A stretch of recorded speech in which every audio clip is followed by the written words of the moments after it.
My name is Michael Martinez. I'm class of 2011, joint degree JD MBA. Well, coming to Penn, you realize that the school offers both two top-tier law schools and business schools. And when I was admitted to Penn Law, it sort of sealed the deal for me. I knew when coming into Penn Law that I definitely wanted to make the JD MBA the degree that I was going to pursue while here. Well, I think one area where they fed into each other really well was particularly with mergers and acquisitions. I had taken a mergers and acquisitions class here and corporations class here, and when you go to Wharton, you understand what the bankers were doing behind the cases that you're reading, and particularly in a finance class, a banking class, you understand the other side of the puzzle. In terms of the cross-disciplinary aspect of it, you kind of get the overall picture of what each player is bringing to the table and how each person views the transaction. I think one of the great benefits of doing the JD MBA program, I did the 4-year program, is you get essentially 3 summers. So my first 2 summers I worked at law firms, and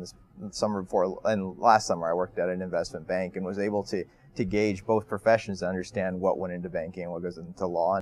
The holistic approach to, I guess, understanding your profession and your professional goals is something that you can't underestimate when doing the joint degree program. I know that people say that Penn Law is very collegial, but one of the things I valued most was the size of this law school. It wasn't too large, so you didn't get lost in the crowd, and you also felt as though you were part of a community. If you came to study, or if you're sitting at the clock or sitting at the GOAT, you do feel like you're part of a community. You don't feel outside, and I know there are kids who come from all over the country or far from home, and there is definitely a community feel to the law school, and it's something that I certainly will miss moving forward.